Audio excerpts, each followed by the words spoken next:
This week on Hooligan Nation, did the Catman record his solo album in a Las Vegas lounge? Have the Hooligans come up with a way to listen to Peter's solo album without it ending in disappointment? Wonder how this will turn out. Don't forget, you matter to me. Stay tuned, because you got nothing to lose. Meow. You wanted the best? Well, they retired.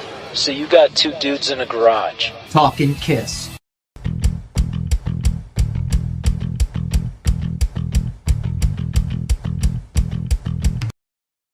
Welcome back to Hooligan Nation, a KISS-Centric podcast. I'm Anthony. And I'm Rocco.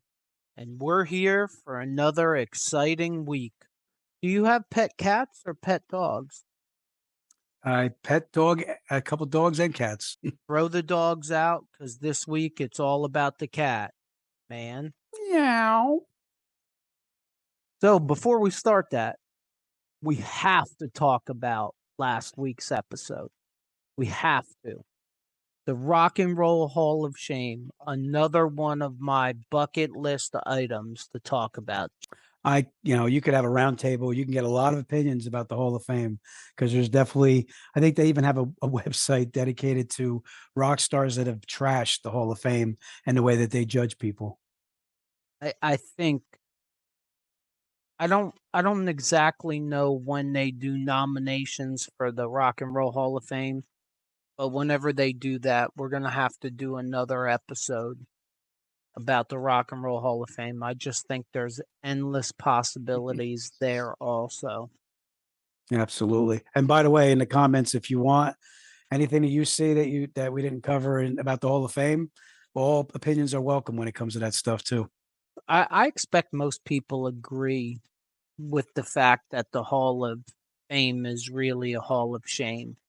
Yeah. Like, musically, I'm sure there's a bunch of people that think certain bands and certain acts should be in that we may or may not agree with. But in total, I think most people would agree there's something really wrong there at the Hall of Fame.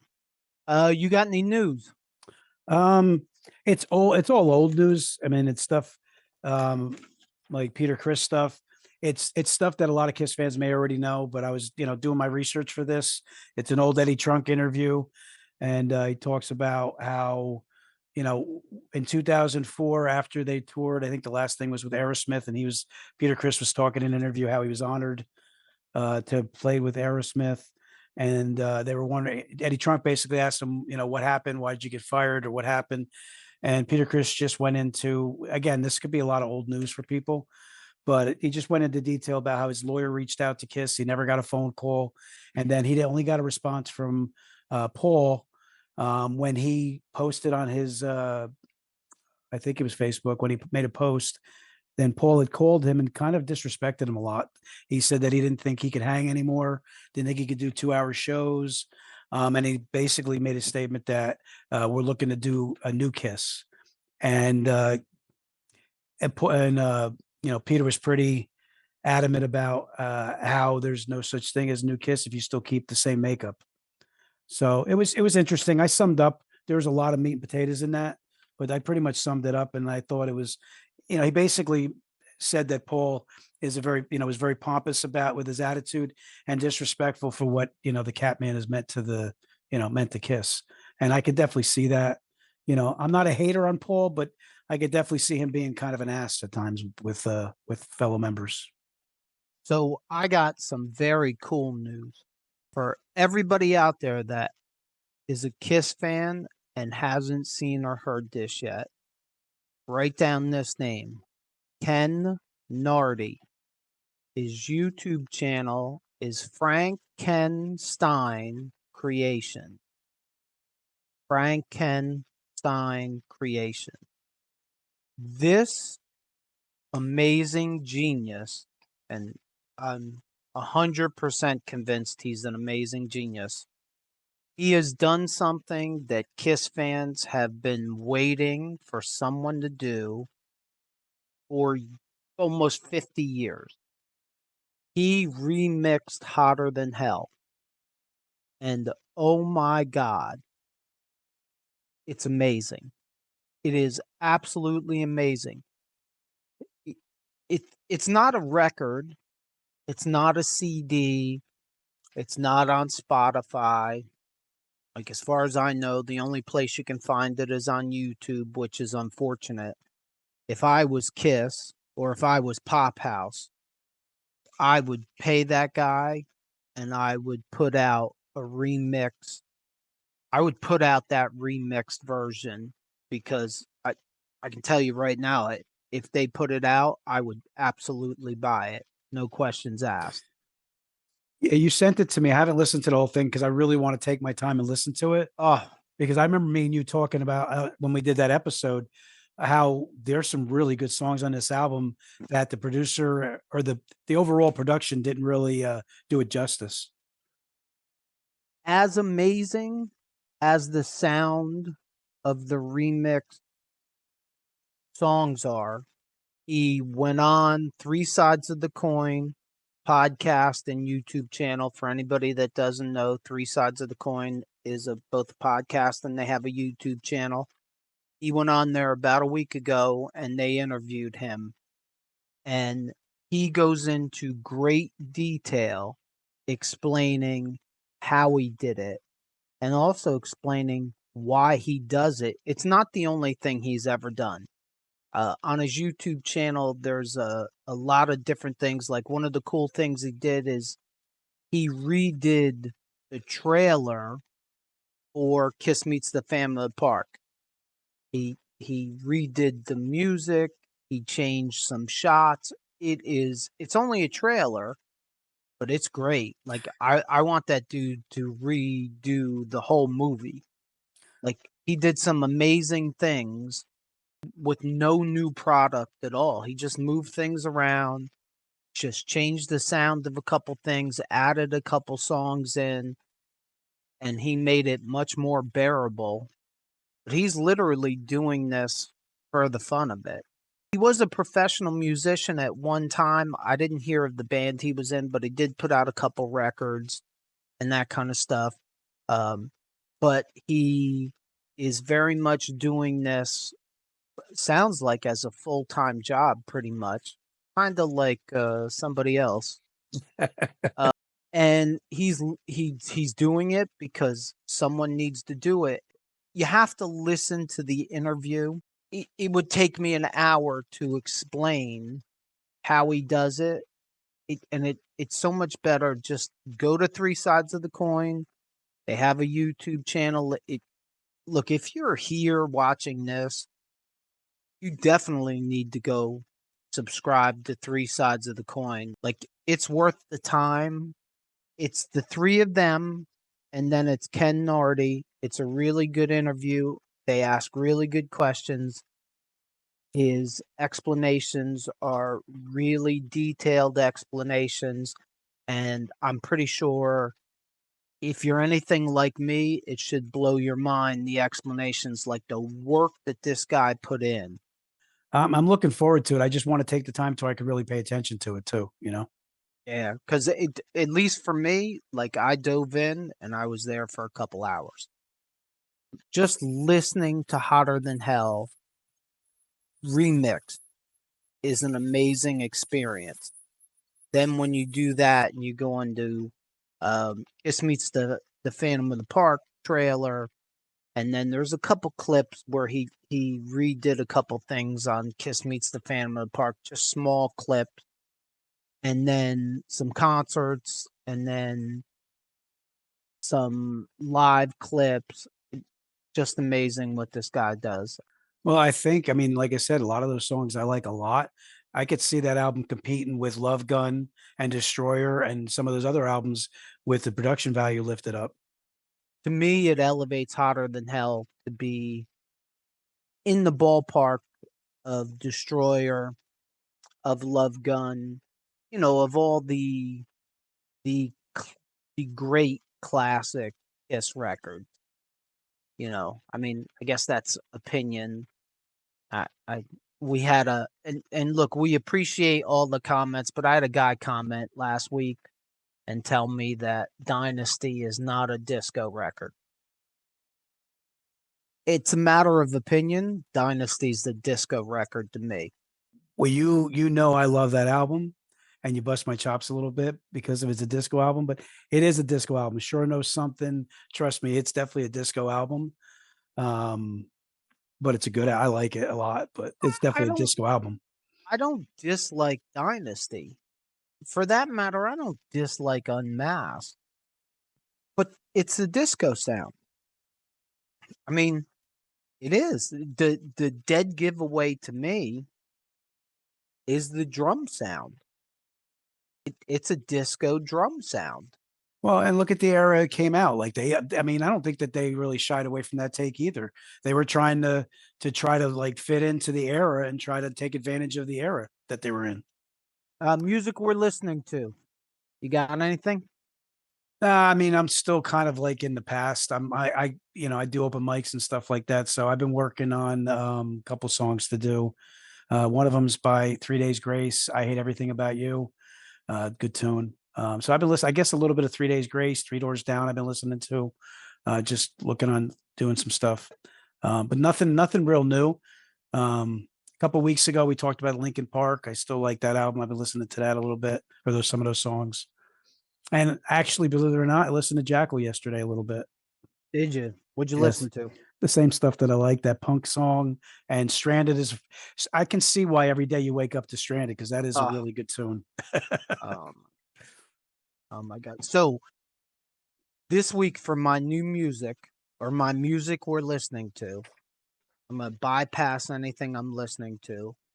And I just want to say I went to Starland Ballroom in Sayreville on Friday night and I saw Striper live.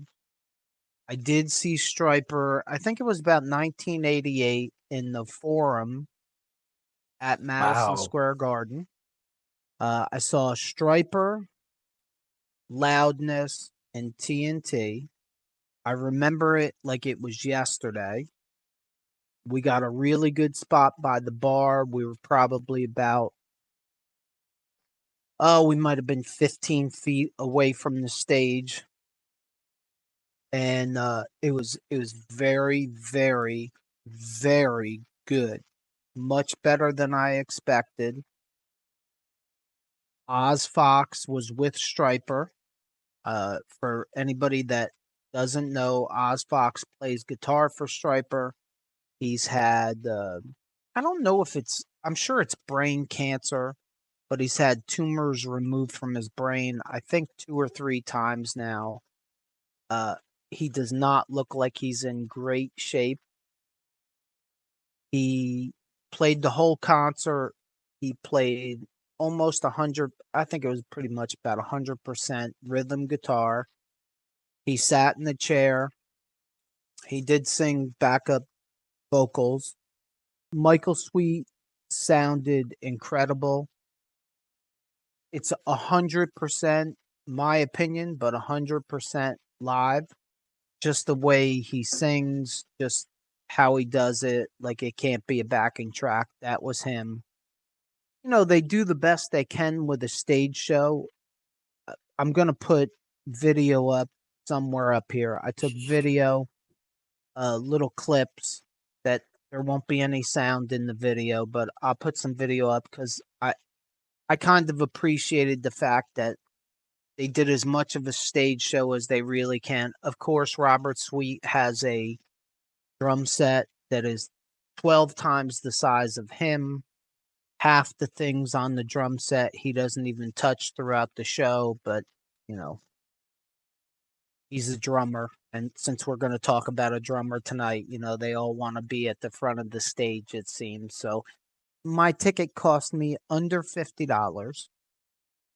And it was 100% worth it. They played good. Most importantly for me is Michael Sweet still sounds good. It's 100% live. Like I said, in the video you'll see like they put little video screens up. It just kind of breaks up a small stage like that.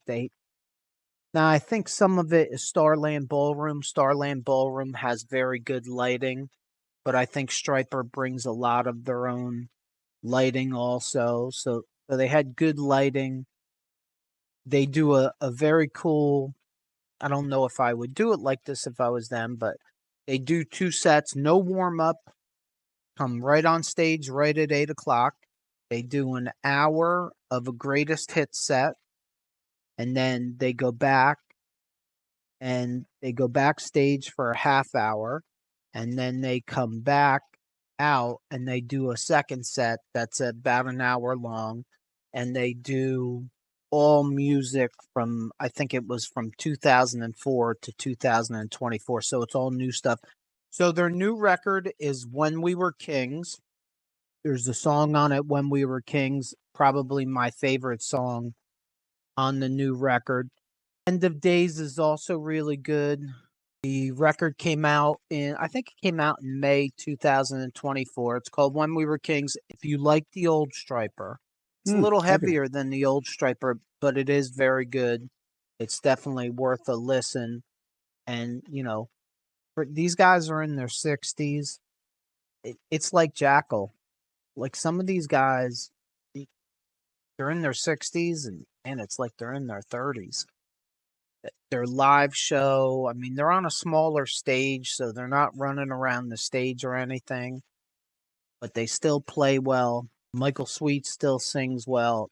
It is absolutely worth the ticket and worth the time. Right. So that's the music I'm listening to. One more time, the new album came out in 2024. It's called When We Were Kings. If you're a fan, check that out. If you're not a fan, check their whole catalog out. You may become a fan. I want to say this before we start our first solo album review. If you are a diehard KISS fan, we may all be listening to these solo albums the wrong way and with the wrong idea. Instead of listening to it like it's a KISS album or listening to it with any expectations musically, if you listen to these albums with the idea of getting to know each member and their personality better, it really changes everything. At least it did for me. No, Peter's solo album is not KISS-like in any way, but it does tell you a lot about him. Everyone knows he's the jazz guy, and that's what we got. We got a jazzy 50s rock and roll record, and with Gene's, we got a scatterbrain record. That's all over the place. And with Paul and Ace, we got KISS-like records. The makeup of the records no longer shock me. Like that? I'll say that one more time. Say that again. The makeup of the records no longer shock me.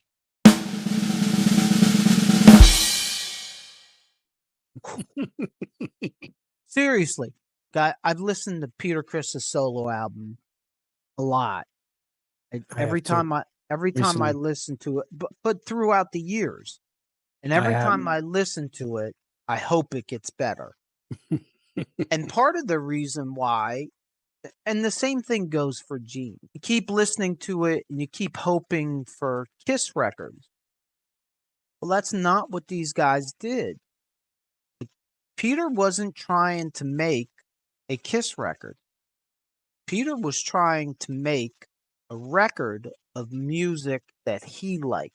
If you listen to Peter's record, hoping and praying for a KISS record, you are going to be very, very disappointed. If you listen to Peter's solo album and you're a diehard fan and you're trying to get to understand and know the members, then Peter's solo album is probably the most telling of everyone. That's his personality. That's his music. He made what he liked. Do I love it? No, I don't. But I understand it a little more as of today. And I listened to the record, and as I was listening to the record today, this popped into my head, and I immediately stopped, went back to the first song, and re-listen to the entire record, and this may sound crazy, it isn't the first crazy thing I've said on this podcast. It won't And be it won't be the last. but I listened to the record over, and it was a different listen to me by listening to the record, trying to understand the artist instead of trying to compare the artist with the band that the artist came from.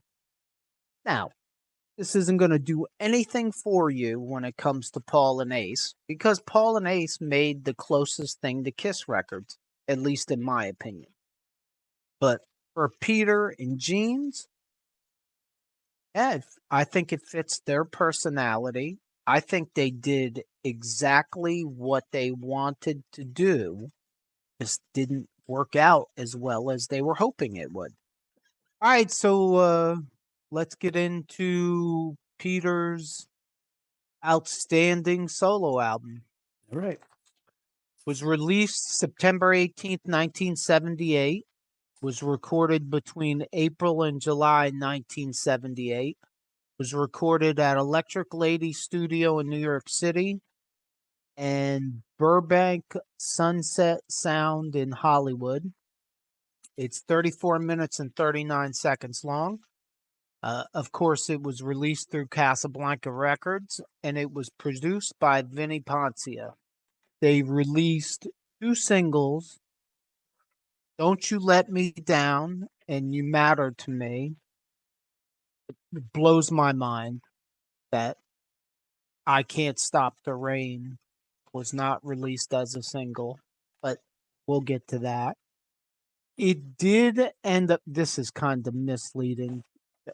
Kids out there that don't know this, if you look at Peter's solo album and you see that it went platinum in the United States, understand that Casablanca Records had this ingenious idea that they were going to ship 1 million of each band member's solo records on day one. So the albums all shipped platinum. That does not mean that they all sold 1 million records. I'm not sure that Peter's record has ever sold 1 million copies. Somebody's probably got 950,000 of them in their garage. But Right. album artwork, oh boy. Album artwork was done by Araldo Carragatti. Never heard of him. Don't know anything about him. Not going to research him. I like the album cover. I do like the album cover painting. Yeah, that's all I really got for album info and album artwork. Hey, Kiss Army, we work hard on this podcast and try to give you the best content possible. If you like what we do, please consider subscribing to our YouTube channel. Also, the podcast is now on all the podcast platforms, so please like and follow us there and give us some 5-star reviews. It really helps us out. And while you're there, let us know if there's any Kiss-related subjects you'd like us to cover in future episodes. It helps us produce the content that you enjoy. Songs. All righty. So we'll start with the first one. It's called I'm Gonna Love You on side 1. And what I got for that song, it's a very popsy feel, big time horns and piano collaboration on it. There's definitely a heavy dose of piano and the horns on that. That's what I get from it. Again, like his voice carries you through the song. Like when you re-listen to it again, vocally, I enjoy listening to him. So, but it definitely would not be one of my, tops. But it's also not a song that I sound like you. It's not a song I'd skip, but it's okay. Once we're done with this episode, that's a song I'm going to skip. It's just not my music. Right. I mean, there's some 50s music that I like, but there isn't a lot of it. And it seems to me like Peter went out of his way to make a jazzy 50s record, like I said earlier. Right. You know, I- I've tried. A record came out in 1978. I would say that I became a Kiss fan 82, 83, around there. Almost immediately, Peter became my favorite member of the band. So I've been listening to this record for over 40 years. It's a struggle. It's a struggle every time. Why? And it's like I said before, because I'm looking for Black Diamond, Right. Baby Driver, Getaway, Strange Ways. You know, wherever you want to, Hard Luck Woman. I, I get my Beth at the end of the record, but other than that, he not to coin our phrase, but he went in the weeds He the did. entire record. Well, he wanted to exhibit his artistic abilities, and I guess he was being true to himself. But at the end of the day, I think overall, like I don't think that Kiss fans expected this kind of thing. Like I remember, and I know from watching there was a video I watched before this, and he from '78, and he talks about how you know he thinks it's going to bring them to a new level. Like it was an interesting interview because it's Was going to bring who to a new level? Kiss. Like he was talking about like the success of Beth, and that he was talking. It's an interesting. I'm going to see if I can give you the reference for where I saw the video. I mean, I think It's a brought, I think it brought Ace to a new level. 1978 interview on U.S. radio. He says about his album. It shows his versatility, and he thinks it's going to make the Kiss audience bigger overall from the solo albums. I don't really see that. Not if you're identifying your fans for what they listen to, what they like. I think we talked about this last week on the Hall of Fame episode. I give Kiss a lot of credit for going to unsafe places. Yeah. The problem with going to unsafe places is it not always works out. Right. There's millions and millions of examples of that throughout history. If you want to forge new territory, not always going to work out. Well, here's a funny, interesting thing I just thought of too. Like Beth was a big song for them, but I also think Beth made them think and change some philosophies that maybe in some ways they really shouldn't have. It created Peter being the balladeer. Right. Which drives me insane. But but he took that to heart too, because I think his best work is when he does like Black Diamond. Hard Luck Woman is awesome though. Don't get me wrong. Look, Beth is a great song. I Can't Stop the Rain. I think I Can't Stop the Rain is as good as Beth.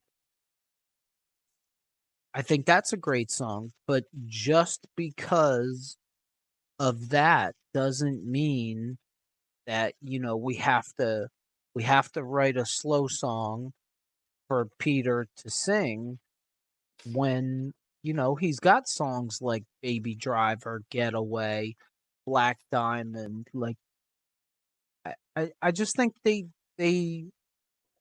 when you want to forge new territory, sometimes you do that, like in the case of Beth, and then you literally put Baby in the corner and keep going back to the same thing, which I think in Kiss's case was a mistake. And it's kind of funny because they did that for some things, and then for other things they didn't.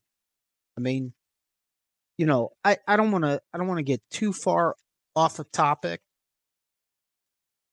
I say that every week, and we do it anyway. But you make a record like Love Gun, and you follow that up with Dynasty, and then you follow that up with Unmasked, and then you follow that up with The Elder, and then you follow that up with Creatures of the Night. What are you, schizophrenic? Well, I think that obviously they all love the Beatles, and the Beatles were like one of the biggest things for them. And, the Beatles did Sergeant Pepper and Yellow Submarine. And I think that they started believing that they were as big as the Beatles in a way at that particular time. So maybe they felt compelled because, well, the Beatles did it. We should be doing it too, because we're this era's Beatles. But no, but what I'm saying is, so put yourself in all four members' shoes, and Bill Aucoin's and Neil Bogart and whoever else was a decision maker. And you come off a Love Gun. Now, we all know, or we should all know by now, that there were issues within the band. So you have to take that into consideration and everything. But you come off a Love Gun, you make Alive 2, you make Double Platinum, then you go in and you do all four solo records. You come out of all four solo records and you make Dynasty. Okay, I have no issue with that. You tried to forge new territory, tried to do something different. That's great. It didn't work. Right? I mean, it didn't work. Right? Album sales show it didn't work. Well, yeah, the facts are in the stats. Right. So then you go and you make Unmasked, and that didn't work. And that doesn't sell well. And you tour, and the tour doesn't do well. So you go to The Elder? Yeah, they stopped listening to what's going on. I mean, how can you be that clueless? And if you tell me that, Ace and Peter were drinking and doing drugs, and Peter was getting thrown out of the band, okay. If you tell me that Paul and Gene's egos were out of control, I could go with that too. But there's still Neil Bogart, there's still Bill Aucoin. Like, these people aren't going, hey. They didn't work.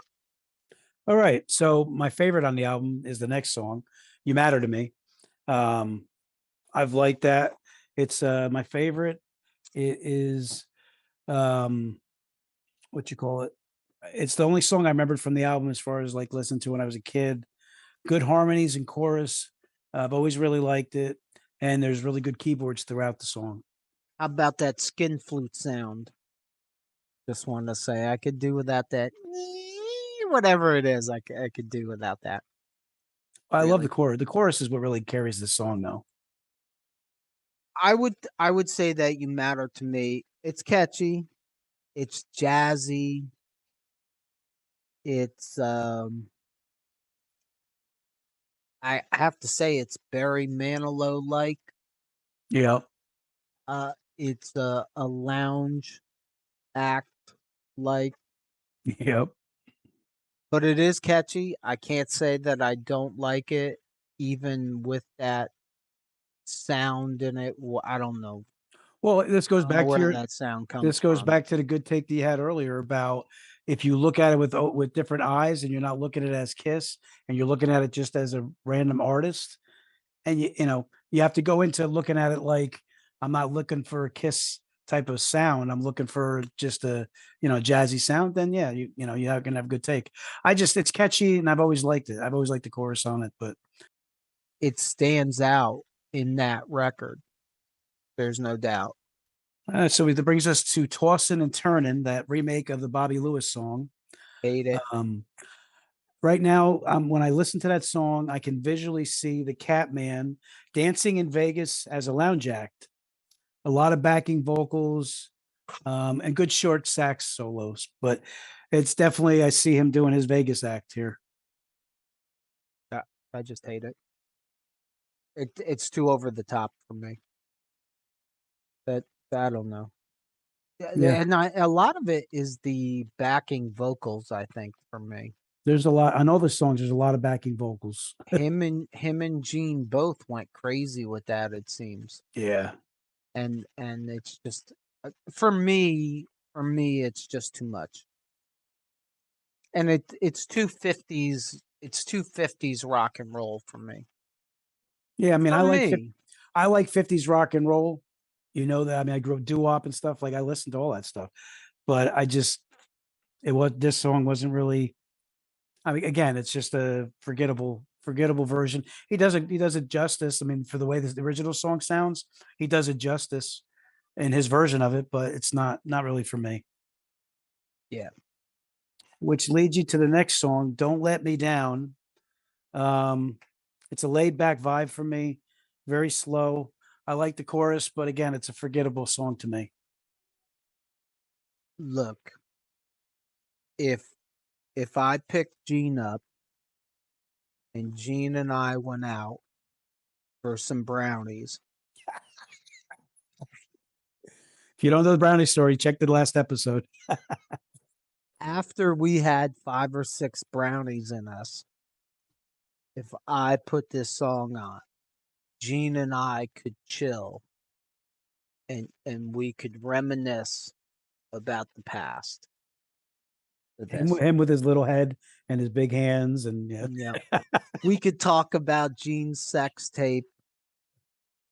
You know, we could compare Gene's sex tape with yours. I'm not biting on that one. I'm not going there. I'm not going there. Don't You Let Me Down. I guess this says a lot about this record that maybe I've never figured out. Don't You Let Me Down is catchy. Like it is. You matter to me. Don't you let me down. I can't stop the rain. I mean that's 3 good songs out of 10. I don't think when you hear about that record and you hear people talk about it, I don't think I would have expected 3 good. They're not 3 good Kiss songs. He's enamored with it. So I'm definitely. I don't know anybody else that's enamored with it, right. but I have a different appreciation for it. So it's not the kind of sugar Papa likes. Now that shit I despise. Yeah, I'm kind of with you on that one. This is so corny a title. It's just too over the top. Yeah, I mean, the only thing I like about this song, and I think I mentioned this guy to you before, Is what when it's over? No. Oh, There is a really good solo. If you make it through the crappy part of the song and you get to the solo, Steve Lukather, one of my favorite guitarists from Toto, a legendary session guitar player, he played on it. And this guy, if you look him up, Steve Lukather from Toto, and you look at his Wikipedia or you look at his references, there's nobody he hasn't played with. He's a very sought after guitar player. Right. And listening to this album isn't an easy thing. I don't know. It wasn't that hard. Although I have to admit, I listened to about 25 seconds of That's the Kind of Sugar That Papa Likes. Well, no, because I was referencing that's the next song, Easy Thing. Oh.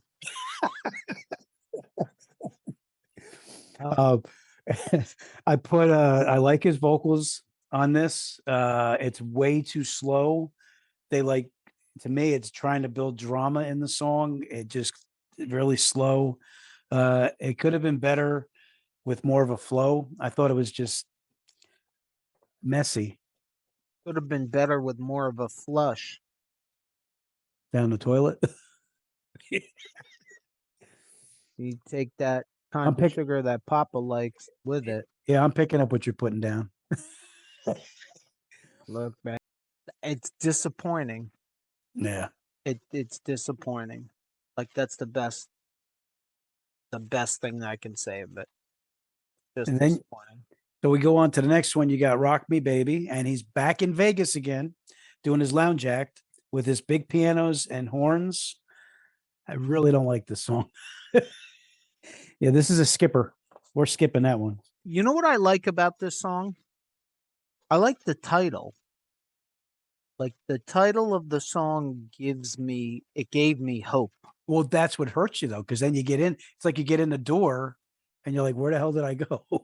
And look, Ken Nardi, if you're by any chance watching this, if you want to redo an album, redo this and try to take the horns and the piano out of it and the skin flute that's playing and You Matter to Me, and like try to do that I don't know, maybe that'll make a difference, maybe it won't, but I'd like to see somebody, we're in 2024, like that guy did amazing work with technology. Maybe somebody could save this record. Not save it, because I'm sure there's 4 people out there that love this record, because there always is. But just make it a rock. Make it more like a Kiss record Listen, and version. the other thing I got to say too is, like, we're obviously diehard Kiss fans. We love Kiss, and you take the good with the bad. So us throwing shade, we're just giving you our honest take on these things, and it's disappointing. Hopefully there's Kiss fans out there that maybe have a total different vibe on it, but I I'm mean, sure there is. I'm sure there's Kiss fans that would argue that this is the best solo record. I'm sure of it, well, because it's all a matter of taste. Look, right. people argue all the time, trying to tell me that pick a shitty band. Victor said it last week. Basically, it comes down to this: you either like good music or bad music. But what everybody considers good music and bad music changes greatly. Right. So I'm sure there's people that love this record and think Peter Criss is a genius. That's a good point. I'd like to meet one of them, because I haven't yet, but I'm sure they're out there. Well, and the other thing too, especially, I'm not a super seasoned musician, but I'm a musician. Jazz is difficult stuff, and if you're a jazz fan, then you're going to definitely appreciate this a lot more than the average Kiss fan, I think. Yeah. Okay. You just went above my pay grade. I just try to throw them a bone. That's all. All right, now, "Kiss the Girl Goodbye" is the next one. My take on it is it's very, very Beatles centric. Yeah. I like the vocals. It's actually funny because I do kind of like it. It shows the vocal range without the raspy voice, nice acoustic guitar intro throughout and guitar throughout. But I think in this song is a hidden thing with his voice. Like this song to me shows the vocal range a lot from him. This is why I like you taking the lead on the song by song reviews, because sometimes I can just say, yeah, I agree. I do, seriously, I do. It reminds me of the Beatles. Actually, when I listened to it today, which is probably the 6th or 7th time I've listened to the entire record in the last week. But when I listened to it today, it struck me, oh shit, Gene's not the only one that tried to shake up his inner Beatle. If you go to the next song, you got "Hooked on Rock and Roll." He's back in the lounge, in the Vegas lounge, horns and heavy piano. Again, a forgettable song. I actually listened to this one a couple times trying to like it, trying to like it. Did I say I was trying to like it? I just want to You make sure. did. Okay, just making sure I let you know that. Yeah. Yeah, I have to admit, Skip.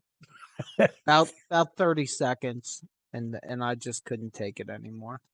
For anybody that is watching or listening to this, whether it's on YouTube or it's on Spotify or Apple Music or wherever else we're located currently, if anybody has a different take on this record, if anybody loves this record, I would absolutely love to hear from you.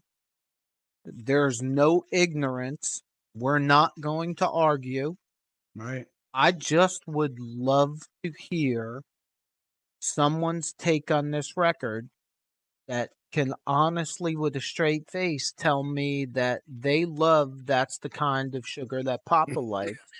No, I'm being I serious got you. because I got you. I'm 100% sure that there are people out there that think that this is the greatest artistry that Kiss has ever created. Look, I've been a Kiss fan long enough. I'm old enough. I've watched enough interviews, listened to enough interviews, done all that, that there's a different take from different people. I read a comment last week of a Kiss fan that commented on one of our videos that said that his favorite album is Hot in the Shade. Now, Hot in the Shade doesn't even make my top 20. But that's interesting to me. I mean, Well, that hey, guy listen, made that comment, and I haven't done it yet, but probably tomorrow I'm going to sit down and listen to Hot in the Shade just because of what that guy said. You know, the first thing I did was go, "Oh, I hope he's deaf." yeah. And it is. And then I said to myself, "No, maybe I should re-listen to this because like maybe he's onto something." I don't think he is, but I'm 100% sure that somebody out there thinks that Peter Criss's solo album is like that guy thinks Hot in the Shade is. Ultimately, one thing we definitely know, Kiss retired, right? And we know that there's a lot of us out there. There's different eras, but there's a lot of us out there that have a lot of fun memories with this band. So I want to hear some of the memories. I want to see some of the concerts you went to, some of the crazy shit you've seen at a concert, some of the interviews or some of the things you've heard about Gene Simmons and Ace Frehley and stuff that we don't know. You know what I mean? So like the stories and stuff, that's part of the coolness of this. So And not look, whether it's us or it's Three Sides of the Coin or it's Signals from Mars, the other hundreds of podcasts and YouTube channels that are out there, we are trying to help keep the fandom alive. Yes, Kiss got old. Yep. Yes, Kiss retired. But it does not mean the fans aren't going to retire. The fandom doesn't retire. Uh, I'm 50 years old. I'm the same geeky Kiss fan also that I was when I was 8, 9, and 10 years old. Right. And someday I'm going to be 50 and I'm going to feel the same way. Yeah. Just like listening to Peter Criss's solo album today after thinking, hey, this is Peter's personality. This is how you get to know the band member better. Yeah. Even Right. though I'm not crazy about the record, I have a different kind of appreciation for his artistry. I Right. still don't like it, but I got a different appreciation for it. Right. So the differing opinions I think are my favorite Yeah. so Me far. too. Until they start telling me that I'm an asshat, and then I won't like it. But I can't stop the rain. Again, I don't think you're going to care for my take too much, but I'm not a big fan of the song. I think the arrangement is not really that good in my opinion. I do like the chorus because I like Peter's vocal, but overall, I think the arrangement kind of stalls too much throughout the song. But again, Peter's voice can carry any song, in my opinion. He is, like you brought up, that he has the best voice in the band, and I've always kind of thought Paul did. Paul's kind of two-dimensional. Peter has got a lot more depth to his vocals, and again, that's my takeaway from the album. Like, it's not, there's a lot of stuff that's forgettable on this, but vocally he did some different things. Like, I've always looked at him kind of like the Rod Stewart, right? The raspiness, other than the Hard Luck Woman. On this album, he shows you some depth in a lot of different ways without the raspiness, which shows how, and that's why I think it's an untapped resource that maybe he didn't even realize in a rock sense from the raspiness. I think he probably realized it. And this is probably unfair to say, but I just picture the rest of them dismissing him. Yeah, I could see that. And that might be unfair because we weren't there. And of course, Peter and Ace played the victim very well. Incredibly well. Well, you know what? It's easy to play the victim too when you're checked out a lot. Like, it's one thing if all four of them were equally committed. They weren't partying, they were limited partying, but the drive was the same at all four, which is impossible.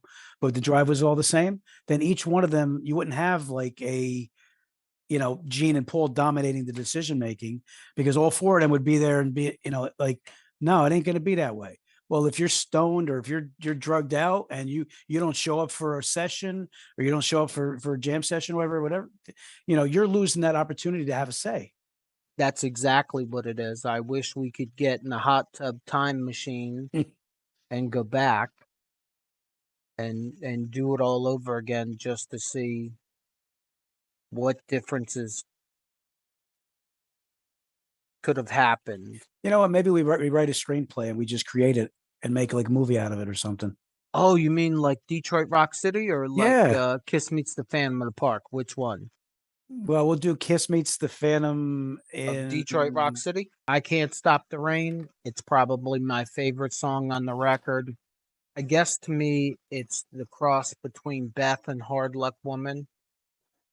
It comes across as a Beth knockoff, but I like it. It's a good Beth knockoff. To me, it is. It blows my mind that they did not release it as a single, because I think, and this goes along with the opinions that, somebody's going to tell us that Peter Criss's solo album was the best solo album, even though I think it's the least best solo album.